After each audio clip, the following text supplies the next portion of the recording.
Welcome guys, welcome to power IQ. So आज हम बात करने वाले हैं, जो आज का टॉपिक हमारा होने वाला है वो होने वाला है double displacement reaction. Right, DDR, double displacement reaction. और पहले की क्लासों में आप लोग कवर कर चुके हो कॉम्बिनेशन रिएक्शन। कौन सी? Combination reaction. और आप लोग पढ़ चुके हो decomposition reaction. Decomposition reaction, right right. और थर्ड रिएक्शन आप पढ़ चुके हो displacement reaction. Displacement reaction, I hope आप लोगों को तीनों रिएक्शन समझ में आ चुकी होंगी। आप लोगों ने इन सब का अच्छे से रिवीजन भी कर लिया होगा। सो आज की क्लास हमारी फोर्थ रिएक्शन होगी, which is double displacement reaction. Right, so start करते हैं डबल डिस्प्लेसमेंट रिएक्शन। तो गाइस काफ़ी इजी रिएक्शन है डबल डिस्प्लेसमेंट रिएक्शन, कोई इतना डिफिकल्ट इसमें है नहीं। बस आपको क्या चीज़ ख्याल रखनी, देखो सबसे पहले जो हमने फर्स्ट क्लास ली थी आप लोग को बताया गया था कि फॉर्मूला मेकिंग कैसे करते हैं। Right, formula making. राइट, तो फॉर्मूला मेकिंग कैसे करते हैं उसके लिए हम लोगों ने आपको दो चीज़ बताई थी, एक नेगेटिव रेडिकल और एक पॉजिटिव रेडिकल। राइट,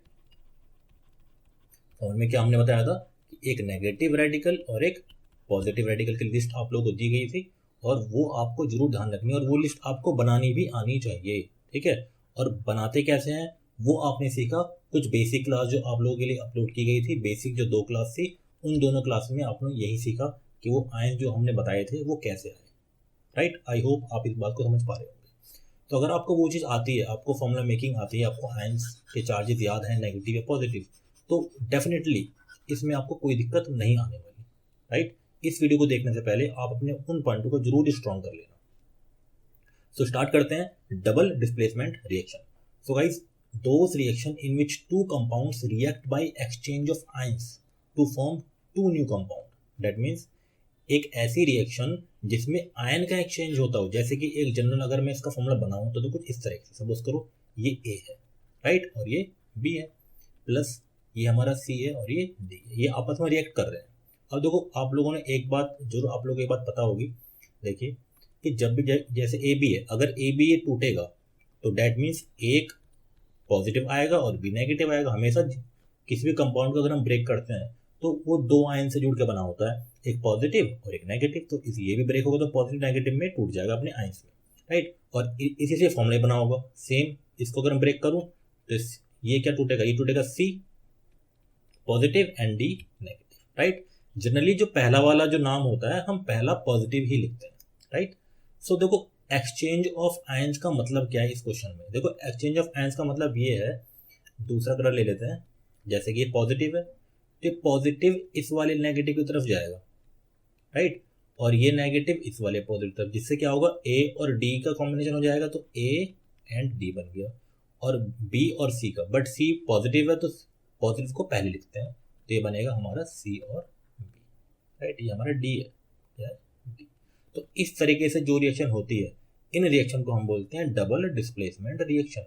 अब देखो डबल डिस्प्लेसमेंट क्यों? डिस्प्लेसमेंट आप लोगों ने सीखा जब किसी की कोई पोजीशन को एक्वायर कर ले, उसको वहां से हटा दे। ठीक है, और डबल मतलब जो ऐसा 2 बार हो रहा हो, जैसे कोई यहाँ पे इस ए ने क्या किया है, इस ए ने किसकी पोजीशन ले ली है, डी को हटा लिया है ना। तो सेम इसने भी तो 2 बार डिस्प्लेसमेंट हो रहा है यहाँ पे, तो इसलिए इसको डबल डिस्प्लेसमेंट कहा जाता है। ठीक है, डबल डिस्प्लेसमेंट इसको कहा जाता है। तो चलते हैं नेक्स्ट पॉइंट की तरफ। The double displacement reaction usually occur in solution form and one of the product being insoluble and precipitate. मतलब देखो ये जो रिएक्शन होती है, इन रिएक्शन को ना हम प्रेसिपिटेट रिएक्शन भी बोलते हैं। क्यों बोलते हैं?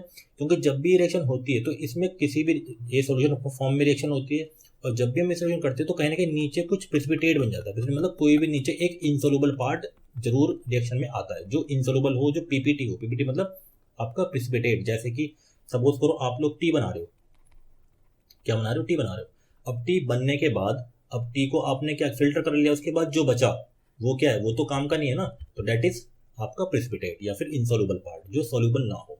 राइट, तो इसलिए इस रिएक्शन को, डबल डिस्प्लेसमेंट को हम लोग क्या कहते हैं, हम लोग प्रेसिपिटेशन रिएक्शन भी कहते हैं। राइट, आई होप ये बात आपको समझ में आ रही होगी। तो ये था डेफिनेशन और इसकी परिभाषा और कुछ इसके पॉइंट। राइट, अब बात करते हैं कुछ एग्जाम्पल के थ्रू। अब देखो एग्जाम्पल समझते हैं, काफी आसान इक्वेशन है एग्जाम के पॉइंट ऑफ व्यू से भी। राइट, सो फर्स्ट एग्जाम्पल देखो, सोडियम सल्फेट सॉल्यूशन, ये कोई सोडियम सल्फेट सॉल्यूशन है, जैसे कि क्या फॉर्मूला होता है इसका Na2SO4। अगर फॉर्मूला आपको नहीं तो बना भी सकते हो। ये सोडियम, ये सल्फेट, सल्फेट का चार्ज 1 होता है, सोडियम का, सल्फेट का 2 होता है, सोडियम का 1 होता है, राइट। SO4 पे 2 का चार्ज होता है 2, ठीक है। ये क्रॉस करेंगे तो कुछ इस तरह से बनेगा Na2SO4। तो फॉर्मूला अगर आपको नहीं पता तो फॉर्मूला आप बना भी सकते हो, राइट। सेम क्या बोल रहा है, देखो sodium sulphate solution is added to barium chloride. कहाँ ऐड किया हमने, बेरियम क्लोराइड में। अब बेरियम क्लोराइड का फॉर्मूला अगर नहीं पता तो आप बना सकते हो। बेरियम का सिंबल Ba, क्लोराइड का Cl, इसकी वैलेंसी 1, इसकी 2, तो क्या फॉर्मूला बनेगा BaCl2। तो हम फॉर्मूला ऐसे बना सकते हैं, राइट। तो ये बहुत ईजी है, आप बड़े आसानी से इसको समझ सकते हो, राइट।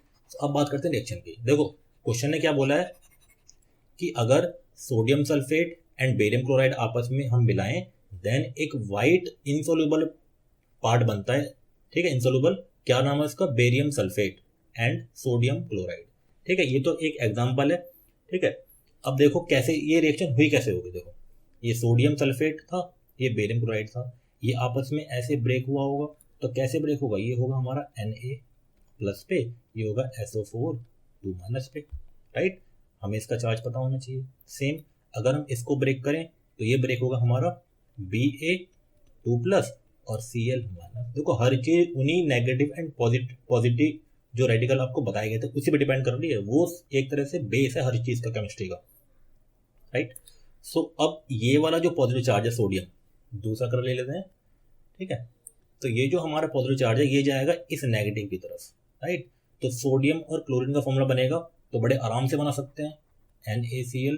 इसका चार्ज देखो +1 है मतलब कि 1, ये -1 मतलब कि 1, क्रॉस करेंगे तो क्या बनेगा NaCl। तो यहाँ पे आ गया NaCl।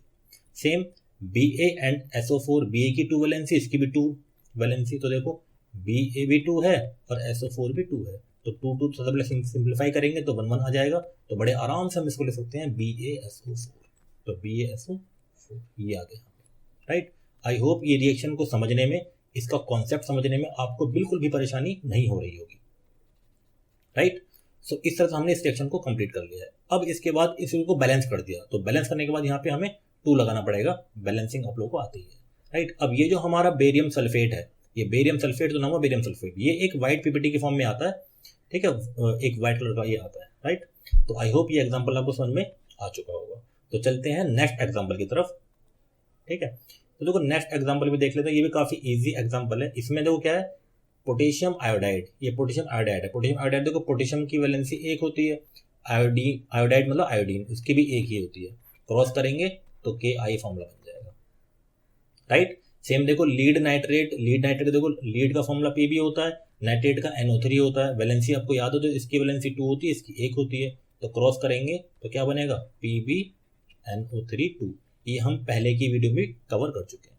सो देखो लीड नाइट्रेट और आप लोगों का पोटेशियम आयोडाइड रिएक्शन कर रहे हैं, तो ये लीड नाइट्रेट हो गया, पोटेशियम आयोडाइड हो गया। सबसे पहले क्या होगा, ब्रेक डाउन होगा, ये टूटेगा। तो ये किस में टूटेगा, ये Pb2+ में टूटेगा, क्योंकि इसका 2 चार्ज होता है। ये टूटेगा NO3 1 या फिर माइनस भी लिख सकते हैं। ये टूटेगा तो हमारा K के ऊपर प्लस का चार्ज होता है और I के ऊपर नेगेटिव होता है। तो सेम क्या हो जाएगा, एक्सचेंज ऑफ आयंस हो जाएंगे, राइट। और एक्सचेंज कैसे होगा, ये पॉजिटिव वाला पार्ट जाएगा हमारे नेगेटिव पार्ट की तरफ, जो कौन सा है हमारा आयोडीन, राइट। सेम ये नेगेटिव वाला पार्ट जाएगा पॉजिटिव पार्ट, पॉजिटिव पार्ट वाला पार्ट कौन सा है, वो है हमारा पोटेशियम। तो लीड और आयोडीन मिलेंगे तो क्या बनेगा PbI2, बड़े आराम से बन जाएगा। Pb की वैलेंसी 2, I की 1, तो PbI2, राइट, PbI2। सेम ये जो हमारे पास नाइट्रेट है, नाइट्रेट पोटेशियम के साथ रिएक्शन करेगा तो सेम K और NO3, इसकी वैलेंसी हमारी कितनी थी, दोनों की एक ही वैलेंसी होती है। तो बड़े आराम से हम KNO3 लिख सकते हैं, राइट। तो यहाँ पे हमने लिख दिया। इसके बाद इक्वेशन को हम बैलेंस कर देंगे, बैलेंसिंग करते वक्त ये 2 हम लगा देंगे, राइट। तो बड़े आसानी से इस इक्वेशन में जो लीड आयोडाइड आया, ये येलो कलर का पीपीटी आता है, मतलब इंसोल्यूबल पार्ट आता है रिएक्शन के, बी करके नीचे ही बैठ जाता है, राइट। सो ये बड़ी आसान सी इक्वेशन थी, double displacement reaction. I hope आपको समझ में आया होगा। बस इस क्वेश्चन को समझने के लिए, इस एग्जाम्पल को, इस रिएक्शन को समझने के लिए बस आपको एक चीज आनी चाहिए, फॉर्मूला मेकिंग। फॉर्मूला मेकिंग अगर आपको आती है, फॉर्मूले को अगर देखो, अगर फॉर्मूला बनाना आता है तो फॉर्मूला तोड़ना भी आता है, राइट। अगर आप बना सकते हो कि पीबी की वैलेंसी 2, NO3 की 1, तो अगर ये ऐसा है तो इसको तोड़ोगे भी तो वैसी वैलेंसी वापस आ जाएगी। इसकी 2 वैलेंसी होती है और इसकी 1 वैलेंसी होती है माइनस के, ये प्लस के, राइट। तो बस वही एक छोटा सा कॉन्सेप्ट है। सो आई होप आपको ये डबल डिस्प्लेसमेंट रिएक्शन समझ में आई होगी। तो चैनल को सपोर्ट करने के लिए वीडियो को लाइक करें, शेयर करें अपने दोस्तों के साथ, ताकि ज़्यादा से ज़्यादा बच्चे इस वीडियो का फायदा उठा सकें, और सब्सक्राइब करें हमारे चैनल पावर IQ को। Thank you for watching.